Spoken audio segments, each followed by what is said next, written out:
Hindi marahil alam ng karamihan na ang ama ng magkakapatid na Tulfo ay isang kolonel ng Philippine Constabulary na ngayon ay tinatawag nating Philippine National Police. Si Ramon Tulfo Sr.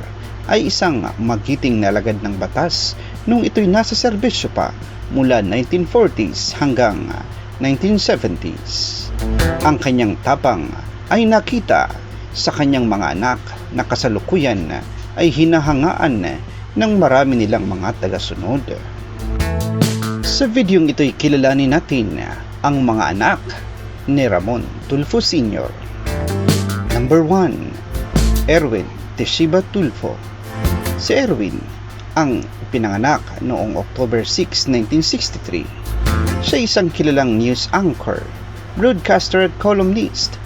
Naglilingkod siya bilang representative ng ACT-CIS party list at isang deputy majority leader ng Philippine House of Representatives mula pa noong 2023.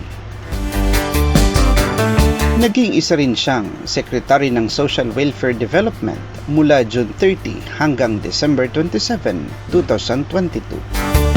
Nagtapos si Erwin ng Bachelor in Business Administration sa University of the East noong 2005. Nakilala si Erwin sa pagiging host ng Mission X at kalaunan tinawag itong Erwin Tulfo Action Center. Noong 2008 ay naakusahan at napatawan ng hatol si Erwin dahil sa kasong libel kung saan siya ay pinagmulta ng 6,000 piso. Sa kasalukuyan ay tumatakbo si Erwin sa pagkasenador sa darating na eleksyon at siya rin ang nangunguna sa mga isinasagawang survey sa ating bansa. Number 2. Rafael Teshiba Tulfo. Si Rafael, na kilala natin bilang Rafi Tulfo, ay isinilang noong March 12, 1960. Siya ay isang kilalang media personality at isang sikat na broadcast journalist sa ating bansa. Nakilala siya sa mga radio program gaya ng Wanted sa Radyo, Action sa Tanghali, at sa kanyang YouTube channel na milyon-milyon ang mga subscribers na Rafi Tulfo in Action. Aminado si Rafi na isa siyang college dropout. Sinubukan niyang mag-aral sa iba't ibang kurso gaya ng Economics, Political Science, Agribusiness at Commerce, subalit wala ni isa sa mga ito ang kanyang natapos hanggang sa siya ay naging isang ganap na journalist. Noong 2022 ay tumakbo si Rafi bilang senador sa ating bansa at siya ay pangatlo sa pinakamaraming botong nakuha na higit sa 23 million. Siya ang na-elect bilang chairman ng Senate Committee ng Energy. Sa ilang mga survey na isinagawa sa ating bansa ay nakakasama ang pangalan ni Rafi Tulfo sa mga may potensyal na tatakbo bilang presidente sa halalan 2028. Number 3. Ramon Tulfo Jr. Si Ramon Tulfo ang panganay sa 10 magkakapatid. Si Ramon ay isa ring host ng 23 years running program na Isumbong Mo kay Tulfo, isang public service program ng DZRJ Radio Bandido. Dito ay tinatalakay nila ang mga problema sa komunidad kasama na ang mga reklamo sa mga opisyal ng gobyerno at mga kapulisan. Nagsimula si Mon bilang radio announcer, naging newspaper columnist sa Manila Bulletin at Philippine Daily Inquirer, hanggang sa naging host ng TV5, T3 Kapatid, Sagot Kita, kasama ang kanyang dalawa pang kapatid na lalaki na sina Ben at Rafi. Number 4. Ben Tulfo. Si Ben naman ay pinanganak noong March 15, 1955. Isa rin siyang television at radio personality. Ang kanyang program na Bitag ay nanalo ng maraming mga awards dahil sa kanilang public service at investigative shows mula sa iba't ibang award-giving bodies.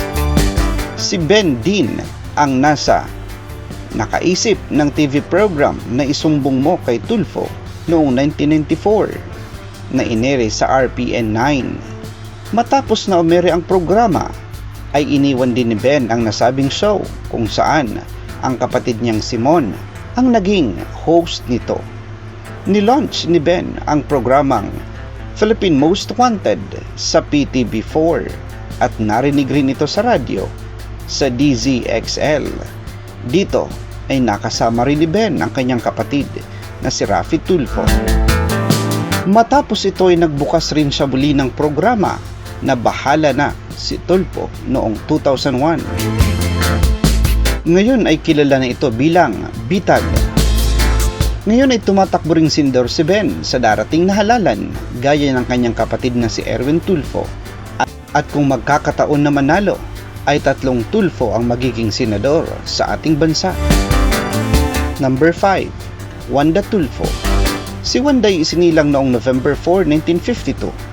Siya ay isang travel agent at naging sekretary ng Philippine Department of Tourism sa panahon ng dating Pangulong Duterte mula July 2016 hanggang noong siya ay nag-resign noong May 8, 2018. Nagtapos siya ng bachelor's degree in Business Administration sa St. Therese College sa Quezon City. 2 dekada na nagtrabaho si Wanda sa sektor ng turismo at noong 1970s ay nagtrabaho rin siya bilang isang flight attendant sa Philippine Orient Airways at sa Air Niugini Airways. Naging ground personnel rin siya ng Philippine Airline kung saan siya ay nagtrabaho sa ticketing office. Na-appoint na Secretary of Department of Tourism si Wanda ng dating Pangulong Duterte. Noong 2018 ay nag-resign si Wanda dahil sa pagsita sa kanya ng COA sa isyong pagbayad ng 60 million sa tourism ads sa Kilos Pronto, isang black time show ng PTV4 na pag-alaman na ang mga kapatid niyang sina Ben at Erwin ang kapwa host sa nasabing programa. Mariing sinabi ni Wanda na hindi niya alam na ang kanyang mga kapatid ang mga host sa nasabing programa.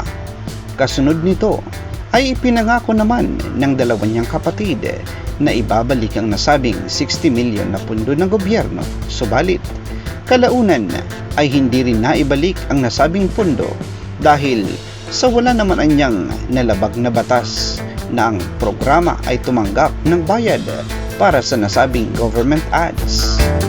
Maliban sa 5 nabanggit, ay anak rin ni Ramon Tulfo Sr., sina Tucho, Bong, Joseph at Idel na pawang naging pribado ang mga pamumuhay.